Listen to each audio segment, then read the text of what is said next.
인사 한번 나누시죠. 주님 환영하고 축복합니다. 은혜 받으시기 바랍니다. 네. 설교 제목이 내 마음의 가장 귀한 자리인데 오늘 찬양 가사처럼 내 마음의 한 자리 가장 귀한 그 자리라는 이 찬양 가사에서 좀 제목을 만들었고요. 또 오늘 우리의 목표는 이제 내 마음을 움직여가는 결정하고 선택하고 행동하는 모든 중심에 내가 있는지 주님이 계신지를 좀 확인해보고 이 결정권을 이양하는 자리가 되시면 좋겠습니다.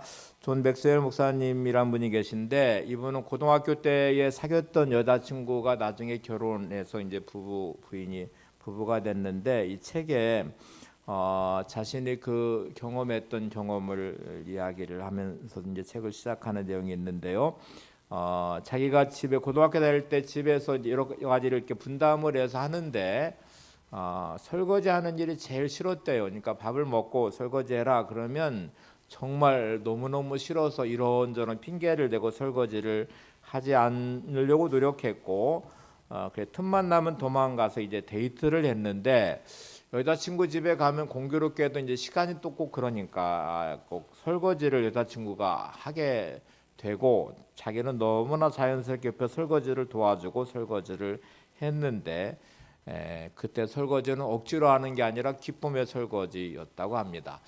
똑같은 설거지인데 왜 집에서는 그렇게 하기가 싫고 틈만 나면 이제 도망가고 또 피하려고 하는데 여자친구 집에서의 설거지는 왜 이렇게 행복하고 기쁘고 즐거울까? 이게 참 이해가 안 되는 일이었어요. 그래서 한번 생각을 해봤더니 여자친구를 사랑하는 마음이 자기한테 있고 그 사랑하는 마음이 여자친구를 위해서 뭔가를 하는 것에 대한 기쁨이 있더라는 거예요.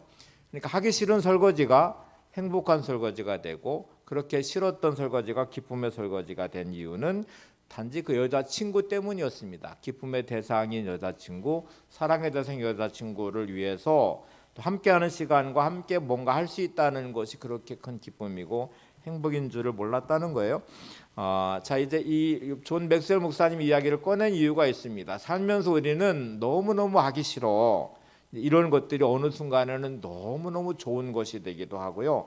그래요. 그래서 이 싫은 설거지가 기쁨의 설거지가 된 중요한 변화는 사랑하는 여자친구와 함께하고 그 친구를 위하여 하는 설거지였기 때문이라는 거예요. 그래서 오늘 정말 나의 기쁨과 행복의 근원이 누구실까? 여러분 내가 내 소원과 내 욕망을 이루는 삶의 목표를 두고 내가 나를 위한 인생을 살게 되면 이 땅은 나를 기준으로 돌아가기 시작하고 판단하기 시작합니다. 근데 예수님이 나의 주인 되시고 나의 주인의 자리에 앉아 계시면 이제 우리가 주님과 함께하는 시간, 주님을 위해 뭔가를 하는 시간은 행복과 기쁨으로 변화되게 될 것입니다. 여러분 정말 주님이 나의 기쁨이고 주님이 나의 행복입니다 라고 내가 말을 하면 입에 발린 말 말고요. 정말 그 마음의 중심이 그 안에 들어오면 큰 변화가 생기게 되는데 예배는 기쁨이고 행복이 될 것입니다. 하나님의 말씀은 나보다 너무나 꿀송이처럼 난 귀한 하나님의 말씀은 나에게 기쁨이 되고 행복이 될 것입니다. 설거지를 하면서 행복하듯이 봉사와 사역은 마지못해 하는 사역과 봉사가 아니라 기쁨의 사역이며 기쁨의 봉사가 될 것입니다. 이게 이제 오늘 설교 아주 중요한 전환점이에요. 나는 정말 예배가 나의 행복인가? 예배를 사모하며 예배를 기다리며 예배를 추구하는가? 하나님을 만나며 하나님을 사랑하는 마음으로 드려지는 예배. 또 우리가 이제 말씀이 정말 나한테 꿀송이처럼 단 하나님의 말씀에 마치 연애 편지를 읽듯이 그 달콤함의 사랑의 이 아름다운 편지로 하나님 말씀을 대하고 있는지 그리고 사역과 봉사하는 것들이 나에게는 정말 기쁨의 행복이 되고 있는지를 한번 생각해 보십니다. 오늘 다윗의 고백을 한번 보세요. 시편 37편 4절에 다윗이 이렇게 고백합니다. 또 여호와를 기뻐하라. 그가 내 마음의 소원을 내게 이루어 주시리라. 여러분 지금 다윗은 하나님을 기뻐하면 내 마음의 소원을 하나님이 이루어 주신다는 말씀을 하고 있어요. 그러니까 우리는 내 소원을 이루고 싶은 마음이 강하죠. 이렇게 살면서 이런저런 것들의 목표가 있고 목적이 있고 그런 것들을 이루고 싶은 소원이 있는데 다윗의 경험은 이렇게 말합니다. 하나님을 네가 기뻐하면 하나님이 내 소원을 이루어 주실 거야. 이렇게 말씀을 해요. 자, 이 고백은 두 가지 방식으로 적용이 일단 가능합니다. 여러분들은 어떤 이 말씀을 내가 인정을 하고 그러면 이 말씀을 적용할 때 이렇게 한번 적용할 수 있어요. 첫 번째 방식은 내 마음의 가장 귀한 자리, 찬양으로 말하면 내 마음의 한 자리, 가장 귀한 그 자리가 하나님이 아니라 내가 있는 상태로 하나님을 기뻐하는 이제 마음을 내가 가질 수 있죠. 여러분, 내 마음에 가장 귀한 그 자리는 마음의 중심의 자리이고 모든 결정권을 이루는 결정권자의 자리입니다. 그러니까 늘 내가 주님이 내 마음의 중심에 계신 그 자리에 주님이 계시면 모든 결정은 하나님의 뜻대로 할 것입니다. 하나님의 방식으로 할 것이고 말씀이 늘 기준이 될 것이고요. 그러나 내가 그 마음의 중심에 그 한 자리에 그 중요한 자리에 내가 앉아 있으면 예배도 드릴 수 있고요, 봉사도 할 수 있고 헌금도 잘할 수 있고 이게 모든 것들은 다 해요. 그런데 그 최종 결정권자는 항상 나이죠. 내가 이제 그 중심에 있는 것이죠. 이런 상태의 신앙생활은 아마 이런 식이 될 거예요. 내 마음의 소원을 이루기 위해서 열심히 하나님의 도움을 구하는 기도를 할 것입니다. 내 마음의 소원을 이루기 위해 하나님의 도움이 필요해서 열심히 예배도 드릴 것입니다.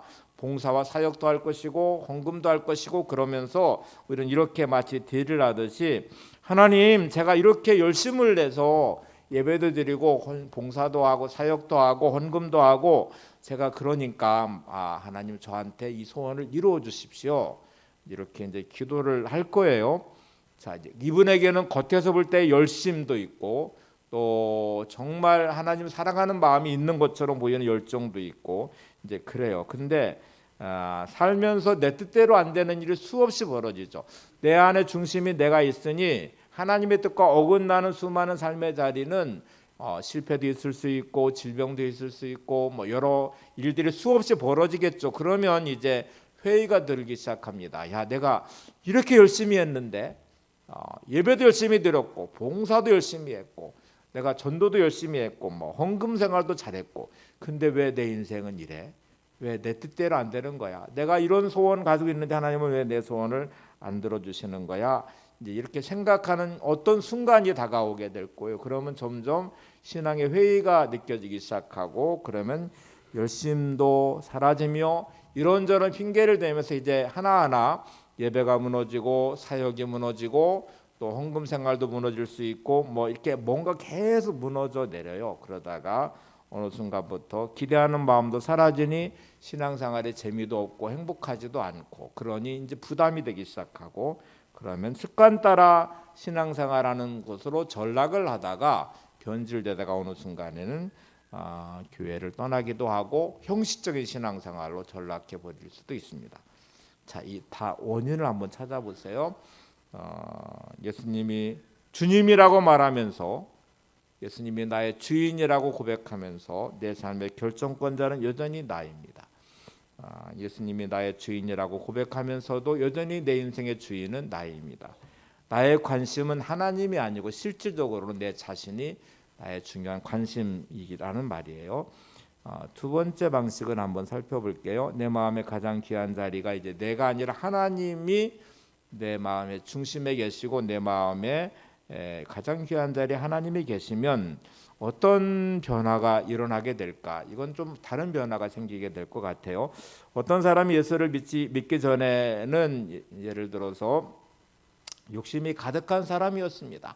이 사람은 완벽하게 내가 주인의 자리에 앉아서 내 주관과 내 계획과 내 방법대로 인생을 계획하고 사니까 돈도 많이 벌고 싶고 출세도 하고 싶고 사람들한테 인정도 받고 싶고 뭐 이런 이제 마음이 생기니까 막 열심히 뭔가를 하기 시작해요. 자기 분야에서 존재를 확인받아야 되니 인정받으려면 돈을 버는 곳에는 부자가 돼야 될 것이고 사업을 한다면 성공해야 될 것이고 공부를 한다면 공부를 잘해야 될 것이고 좋은 대학에 들어가고 좋은 직장에 들어가고 뭐 이렇게 뭔가 존재가 확인될 드러날 증거들을 향하여 열심을 내 최선을 다해서 나름대로 노력을 하게 될 거예요. 그런데 여기도 내 마음대로 안 되죠.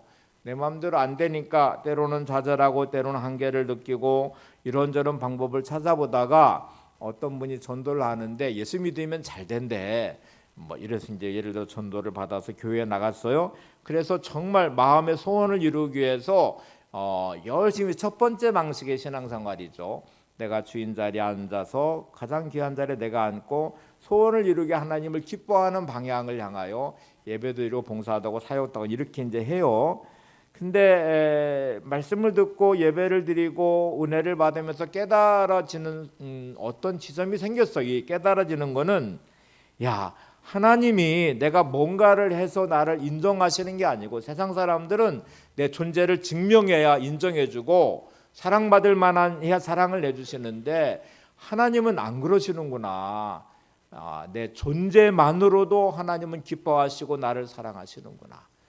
내가 죄인 되었을 때에 하나님은 그 죄인인 나를 사랑하시고 그런 나를 용서해 주시려고 독생자를 보내주시고 주님은 그런 나, 죄인인 나, 연약한 나, 늘 문제투성이인 나, 세상 사람들에게도 인정받지 못한 나이지만 실패한 나이지만 그런 나를 누구보다 사랑하시고 그 존재 자체를 사랑하시고 나를 위해 십자가에 죽으시며 목숨을 내주시면서 우리 존재를 새로운 피조물로 바꿔주시고 의인으로 바꿔주시고 하나님의 자녀가 되게 하시고 하늘의 상속자가 되게 해주셨구나. 하나님은 독생자를 주시는 사랑으로 주님은 죽기까지 사랑하시는 그 사랑으로 나를 자신의 목숨보다 더 소중히 사랑해 하셨다면 나도 이런저런 조건을 내세우지 않고 이제 주님을 사랑해야지 하고 이렇게 이제 은혜를 받은 마음으로 변화가 일어났어요. 그러면 이런 고백이 가능합니다. 한번 화면을 보시면서 같이 한번 고백해 볼까요? 주님, 저도 이제 주님이 내 인생의 가장 소중한 분이십니다. 내 마음의 주인의 자리를 주님께 내어드립니다. 내 마음의 한 자리, 가장 귀한 그 자리를 주님께 드립니다. 주님은 나의 보배이십니다. 오셔서 나를 다스려 주옵소서. 주님만이 나의 영광이십니다. 이 변화를 여러분 이제 누리시는 분들도 계시고 이런 전환점에서 고민하시는 분들도 계시고 여전히 내 주인 자리에 내가 있어서 절대로 내줄 수 없다고 고집부릴 수도 있어요. 근데 신앙생활은 완벽하게 달라지기 시작합니다. 여러분 주님만으로 나의 보배이신 그 주님만이 내겐 행복이고 기쁨이라면 세상의 것들이 무너지는 그 순간에도 내가 뭔가를 소유하고 인정받는 자리가 아니라 존재만으로 사랑받는 하나님의 자녀의 자리에 서서 그 은혜를 누리며 오늘도 그 삶을 살아가게 될 것입니다.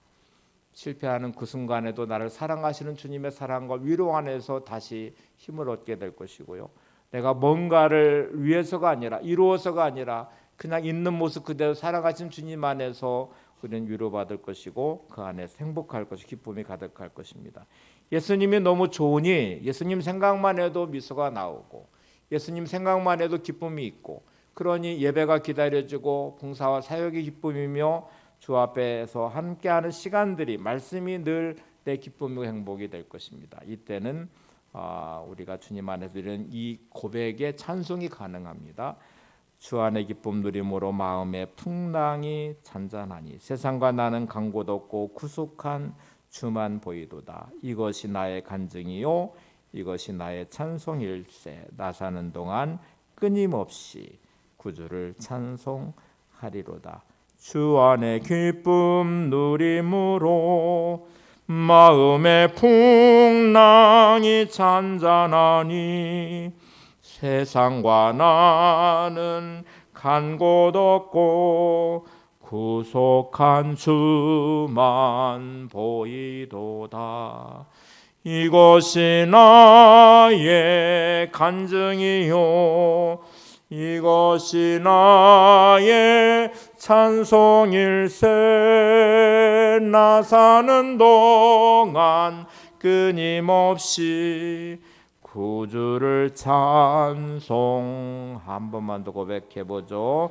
주 안의 기쁨 누림으로 마음의 풍랑이 잔잔하니 세상과 나는 간 곳 없고 구속한 주만 보이도다. 이것이 나의 찬송이요 이것이 나의 찬송일세. 나 사는 동안 끊임없이 구주를 찬송하리로다. 자, 여러분 이 가사를 잘 묵상해 보셔야 돼요. 예수님 안에서 행복과 기쁨이 있으면 너무나 자연스럽게 마음의 풍랑이 잔잔해진대요. 되게 전에는 이게 놀라운 경험이죠. 전에는 내가 열심히 뭔가를 이루어서 준비하고 갖추고 그래야 좀 마음이 평안하고, 그렇지 못할 때는 불안하고 염려하고 두려운 마음도 들고 막 그 삶 자체가 늘 흔들리니까 불확실하니까 늘 불안과 염려와 두려움이 있고요. 그래서 뭔가 더 열심히 해서 인정받고 또 뭔가를 갖추어서 준비하고 뭔가 이렇게 통장에도 좀 돈이 많이 있어야 될 것 같고 또 뭔가 내가 원하는 데 이루어져야 인생이 좀 잘 되는 것 같고 뭐 이런 기준이었는데, 근데 그게 인생은 그렇게 무거운 짐이고 늘 불안하고 두렵고 또 불평과 원망이 가득하죠. 그런데 주님을 기뻐하면서 변화가 생겼는데 주님이 나의 행복이 되는 순간에 마음이 놀랍게도 평안해지기 시작해요. 이런저런 일이 있는데 염려가 안 되기 시작해요. 내 마음의 주인이 주님이신 순간부터 주님이 다루시니까 주님을 맡기고 신뢰하는 그 마음에 누리는 평안함이 있으니 마치 어린아이가 부모와 함께 있을 때 누리는 안정감처럼 불확실하고 불안하고 염려할 일들이 수없이 많죠. 아예 능력 밖의 일들이 많지만 부모님이 다 해주실 거니까 먹고 사는 문제 걱정하지 않을 것이고 돈 문제로 염려하고 머리 싸매지 않을 것이고 그건 부모의 몫이잖아요. 그래서 아이가 누리는 평안함은 부모님과 관계가 좋은 상태의 부모를 기뻐하고 누리는 거잖아요. 그러니까 우리가 예수님이 나의 주인 되시면, 나의 하나님의 아버지 되시면 그 누리는 안정감이 내게 있어야 되고요. 그거를 누리는 평안함이 있어요. 그러면 이 변화는 놀랍게도 하나님의 인도하심 안에서 그 은혜를 누리는 자리가 될 것입니다. 이것이 나의 간증이요 이것이 나의 찬송일세. 나 사는 동안 끊임없이 구주를 찬송하리로다. 이렇게 고백하죠. 이 두 가지 차이를 좀 여러분 기억 분별하시고 또 알고 계시겠죠? 차이를 이해하시죠? 자, 다시 본문을 다시 보겠습니다. 내 마음에 가장 귀한 그 자리에 도대체 내가 있는지 주님이 계신지 한번 보세요. 37편 4절 시작. 또 여호와를 기뻐하라. 그가 내 마음의 소원을 내게 이루어 주시리라. 자, 다시 이 본문을 집중해 보죠. 이 말씀은 두 가지가 일단 합쳐져 있습니다. 하나는 여호와를 기뻐하라. 또 하나는 그가 내 마음의 소원을 이루어 주시리라. 하나는 내가 할 일이고 하나는 하나님이 해주셔야 되는 일이에요.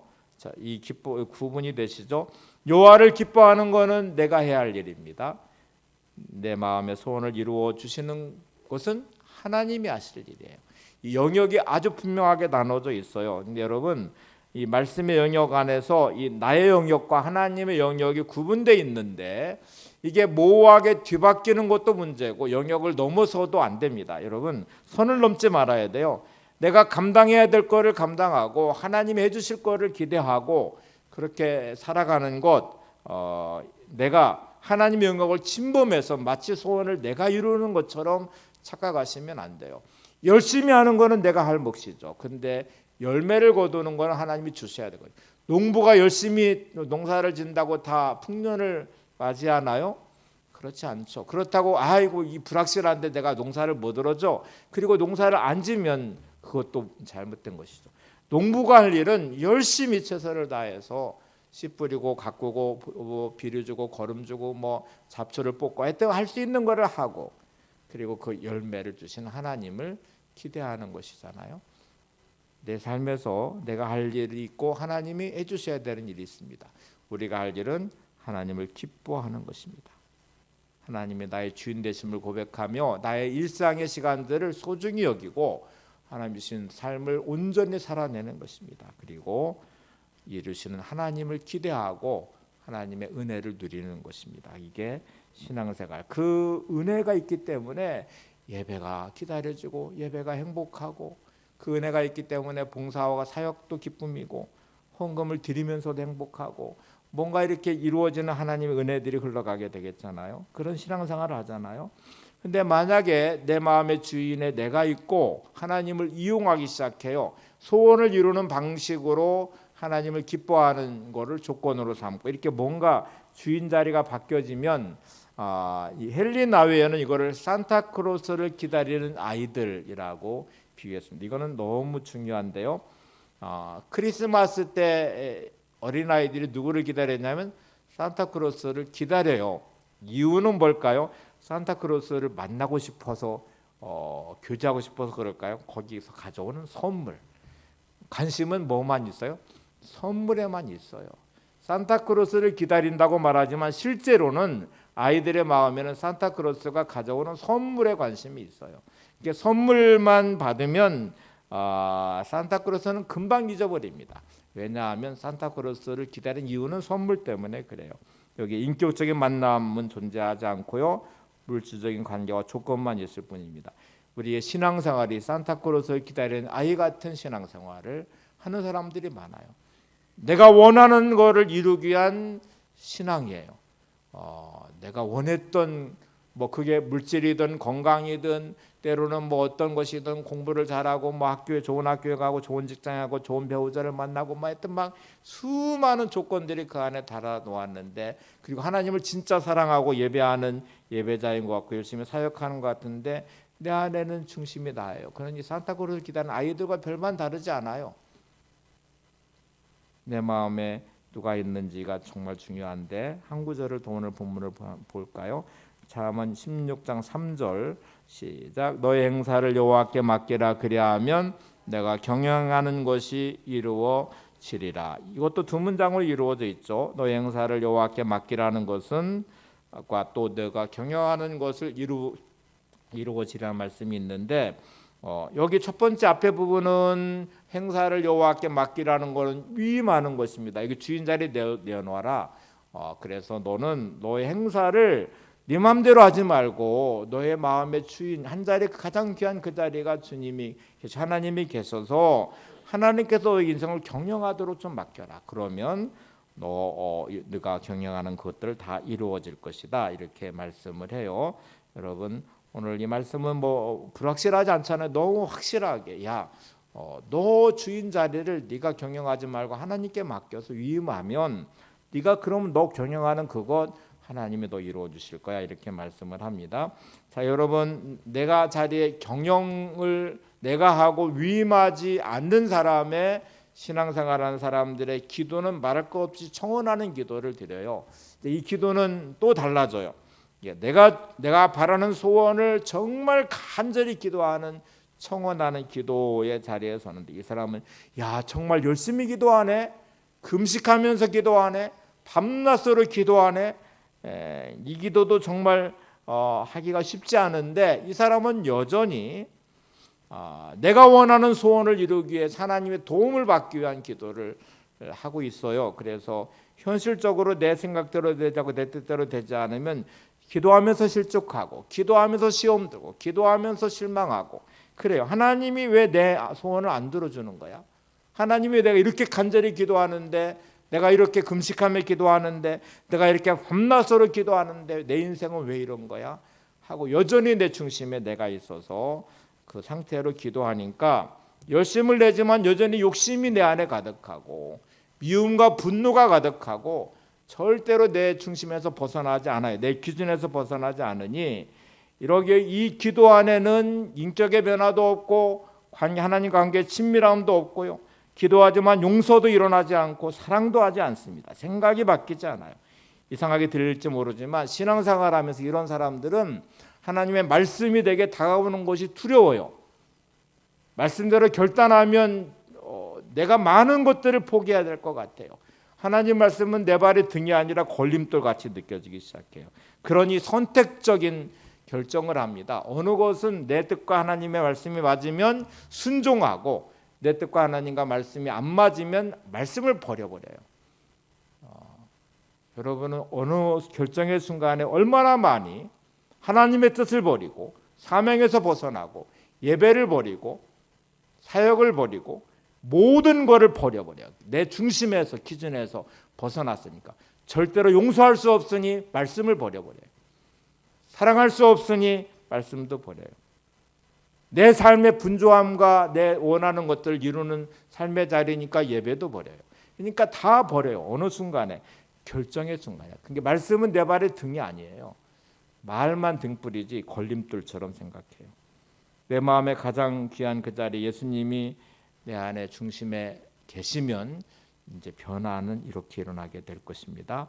삶의 기준에서 내 삶의 기준 하나님의 기뻐하시는 삶의 방향으로 바뀌어지니까 이 사람은 하나님과의 교제, 하나님과의 만남이 가장 중요한 중심에 서게 될 거예요. 그러면 인격적인 만남을 위한 기도를 드리기 시작합니다. 이런 소원을 위한 기도로부터 시작해서 변화가 생겼는데 하나님과 친밀한 관계를 위한 기도, 하나님을 사랑하는 마음으로 드리는 예배, 그리고 그럴 때 하나님과 만남과 친밀함에 가장 방해가 되는 게 죄거든요. 그러니 죄를 회개하는 기도를 많이 하게 될 것입니다. 내 마음의 소원보다 하나님의 소원이 더 중요하게 자리 잡으니 앞에 설거지가 사랑하는 여자친구와 함께하는 설거지가 행복과 기쁨이 되듯이 그러면 하나님과 함께하는 시간들이 행복과 기쁨이 되고 그 변화는 놀랍게도 자기 중심에서 하나님 중심으로 바뀌어진 삶으로 기도도 바뀌게 될 것이고요. 누군가를 미워하는 마음이 생기면 그러면 끝없이 하나님과 함께하는 친밀함이 깨지니까 용서를 위한 기도를 하기 시작할 거예요. 그리고 이 변화를 위해서 그렇게 하지 못하는 내 자신의 죄를 회개하며 하나님의 은혜를 구하고 사랑의 자리로 나가게 될 것입니다. 우리 삶이 나태해지고 하나님과 함께 소원해질 때마다 하나님 앞에서 늘 대적하는 기도, 이거를 물리쳐 달라고, 내 마음을 지켜달라고 대적하는 기도를 하기 시작할 것입니다. 또 어떤 일이 일어날 때에 무슨 수많은 변수가 있기 때문에 여기 이제 방어 기도를 드려요. 그래서 예방 접종하듯이 혹시 내가 사람을 만나 상처받지 않도록 내 마음을 지켜주세요. 이런저런 일이 일어나도 실족하지 않도록 내 마음을 지켜주세요. 하나님, 이렇게 하다가 내 뜻대로 되지 않는다고 불평과 원망이 나오지 않도록 내 생각과 마음을 주장하고 끝없이 주어진 모든 삶에 감사를 드릴 수 있는 사람이 되게 도와주세요. 이렇게 끝없이 내 자신을 지켜내는 회개하는 기도와 또 대적하는 기도와 방어하는 기도를 드리게 될 것입니다. 여러분, 주어진 삶을 지켜내는 것, 이게 아주 중요한 이제 나의 기도의 중심, 신앙의 중심에 서게 될 것이고요. 그러면 사랑하는 마음이 내 안에 가득해야 되니까 이 마음을 지켜내려고 노력을 하기 시작할 거예요. 기도의 기본으로 돌아가라는 책이 있어요. 이 책에는 이 박강수 씨 글을 책에서 다시 책을 다른 책 인용해서 설명하는데 서툰 사람들이라는 책에 박강수 씨 글을 인용을 합니다. 한번 제가 읽어드려볼게요. 제목이 사랑 그 미친 짓이에요. 사랑은 미친 짓입니다. 사랑에 빠지면 좋은 것이 많습니다. 하지만 그 반대로 나쁜 것도 많습니다. 사랑하는 사람이 생기면 내가 먹고 싶은 것만 먹기가 힘들어집니다. 내가 좋아하는 만화 가게도 가기 힘들고 일요일에 좋아하는 야구를 하는 것도 눈치가 보입니다. 쉬는 날 늘어지게 낮잠 자기도 눈치가 보입니다. 일도 손에 잘 안 잡히고 생활 리듬도 깨지기가 일쑤지요. 어디 그것뿐입니까? 늘 조바심으로 마음을 애태우고 전에 없던 의심병도 생깁니다. 혼자 있을 때보다 지출도 많아지고 훌쩍 떠나는 혼자만의 여행은 더더군다나 쉽지 않습니다. 그래서 늘 사랑이 끝날 땐 스스로에게 다짐합니다. 그 미친 짓을 또 해? 그런데 우리는 아무래도 진짜 미쳤나 봅니다. 그런 굳은 다짐은 잊은 채 또 사랑에 빠져드니 말입니다. 여러분, 사랑 그 미친 짓이라는 거 이해가 되시나요? 예수님을 사랑하는 마음으로 살아가는 사람들을 보면 세상 사람들은 미쳤다고 말해요. 미친 짓이에요. 야, 어떻게 저렇게 주일날 피곤할 텐데 집에서 쉬고 좀 놀러도 가고 여행도 가는데 저렇게 매번 교회 가서 예배를 드려. 아니, 이 돈이 쓸 데가 어디 많은데 그거 쓸 데 없다고 거기다 헌금까지도 막 갖다 11조도 하고 뭐 헌금도 하고 막 그래? 집에서 음식도 안 하던 여신도들이 교회 오면 또 식당에서 막 일을 하고 이게 미친 짓이죠. 봉사하고 사역하는 거 다 어찌 보면 미친 짓 같아. 근데 여러분, 그냥 내 마음의 소원을 이루기 위한 수단이 아니고요. 돈 벌기 위해서 열심히 일하는 사람들이 그냥 그 일이 좋아서 하는 일과 어쩔 수 없이 그냥 먹고 살기 위해 목공이 포도청이야 일하는 것과는 다른 거잖아요. 여러분, 오늘 신앙생활이 하나님을 사랑하는 마음으로 내 인생의 주인자를 내어드리고 하나님을 향한 온전함으로 전환되시는 삶이 되시면 여러분은 행복해질 것입니다. 더 이상 불평하는 인생을 하지 않을 것입니다. 주어진 삶이 힘들다고 넋두리하며 신세한탄하지도 않을 것입니다. 누구를 원망하고 미워하고 분노하지도 않을 것입니다. 그 사랑 하나가 모든 것을 바꿔놓아요. 주님을 사랑하는 마음이 여러분 안에 가득하시길, 그 은혜가 있기를 소망합니다. 배우 신현주 씨 이야기를 하고 오늘 설교 마치려고 그래요. 잘 아시죠? 이 신현주 씨 많이 본 영화 배우죠. 어릴 때부터 꿈이 영화 배우였어요. 신앙도 너무 좋아가지고요. 기도를 얼마나 많이 했냐면, 하나님, 저는 배우가 돼서 하나님 영광 위에 쓰임 받는 배우가 되고 싶습니다. 이렇게 소원도 했는데 부모님이 엄청 반대를 했대요. 그래도 열심히 기도하고 노력해서 영화 배우가 됐어요. 이름이 점점 알려지기 시작하는데 이제 이 배우들은 이게 막 술자리도 많고 또 뭐 이런저런 막 일들, 이 세상적인 것으로 빠질 일들이 수없이 생기는데 어느 순간에 자기가 술자리에 가서 처음에는 죄책감 때문에 술을 안 마시다가 한 잔 두 잔 마시더니 이제 술을 즐기는 사람이 돼버렸어요. 담배를 전혀 안 피다가 한 번 두 번 피다가 담배 인이 배겨서 이제 담배를 많이 피게 됐어요. 어느 순간에 정신이 번쩍 들었어요. 내가 하나님의 영광을 위해서 그렇게 부모님의 반대도 무릅쓰고 하나님 영광을 위한 배우가 되겠다고 기도하고 소원하고 막 그래서 배우가 됐는데, 이름이 점점 알려졌는데 왜 내가 이렇게 변해버렸지? 어느 순간부터 하나님의 영광은 없고요, 자기 영광만 남아있어요. 하나님께 영광 주는 배우가 아니라 자신의 명예, 인기를 추구하는 배우가 됐어요. 그리고 정신이 번쩍 들은 그는 그 다음부터 술부터 끊는 거를 시작해서 담배를 끊고 그리고 다시 신실한 배우로 하나님께 올리는 삶을 삽니다. 이 고백이란 책을 썼는데 위에가 신현준의 고백이에요. 이 책에 이제 나와 있는 책 내용을 한번 인용해 볼게요. 이런 고백을 해요. 저는 하나님의 아들입니다. 사람들에게는 바보로 보여도 하나님께는 사랑받고 싶습니다. 권력과 돈과 명예에 휘둘리지 않고 하나님의 약속의 말씀만 붙잡는 사람이 되고 싶습니다. 항상 저를 기다려주시고 끝까지 사랑을 베푸시는 하나님 아버지의 사랑에 가슴이 뜨거워지고 언제나 그분이 원하시는 곳에서 그분이 원하시는 일을 하고 싶습니다. 이 고백이란 책에 나와 있는 신윤주 씨의 고백이에요. 그리고 그는 마음의 중심을 자기로부터 하나님께로 옮겨놓은 다음에 변화가 생겼는데 그 큰 변화는 이 돈을 번 배우로서 돈을 번을 가지고 이웃을 향해서 돈이 흘러가게 하는 것이었습니다. 어려운 청소년들 29명에게 이제 도움을 주는 일정의 장학금을 지급하는 것부터 시작해서 또 난민을 위한 각종 행사 홍보대사가 되고요. 카자흐스탄에 교회를 짓고 자신 혼자의 돈으로 여러 곳에 교회를 짓기 시작해요. 그리고 고백이라는 책을 쓰게 된 동기도 그 수익금으로 교회를 세우기 위해서라고 말합니다. 그게 담임 목사님이 이렇게 추천사에 이런 거를 써놨어요.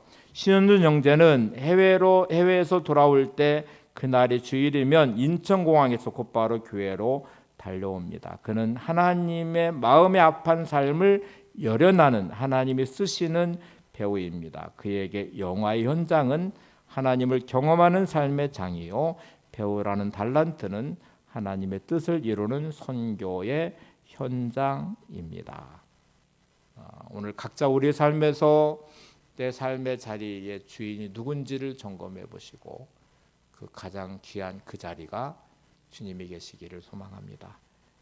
시인 릴케라는 분의 기도를 보세요. 내 눈을 감겨주십시오. 그래야 당신을 볼 수 있습니다. 내 귀를 막아주십시오. 그래야 당신의 음성을 들을 수 있습니다. 내 욕심과 욕망과 미움과 분노의 눈을 감아야 사랑의 주님이 보일 것입니다. 그래야 하나님의 뜻이 보이고 내 귀를 막아야 세상의 소리가 아닌 하나님의 하늘의 소리를 듣고 하늘 소망 가운데 우리의 삶을 세워가게 될 것입니다. 그렇게 바뀌어야 여러분의 인생에 보는 눈이 달라지고 가정을 바라보는 눈이 달라지고 세상을 바라보는 눈이 달라질 것입니다.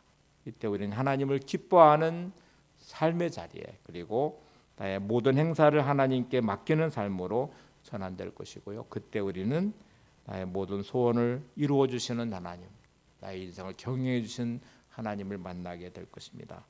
이런 형통한 복이 우리 모두에게 있기를 바랍니다. 내 마음의 한 자리 한번 가사를 읽고 찬양하도록 하죠. 우리들을 위하여 십자가에 못 박혀 모든 죄를 용서하사 의인 삼아 주신 주, 어떤 일이 있어도 나를 버리지 않고 모든 죄를 용서하사 의인 죽기까지 사랑하신 나의 귀한 예수님, 내 마음의 한 자리 가장 귀한 그 자리 주우셔서 앉으소서. 주님만 나의 보배.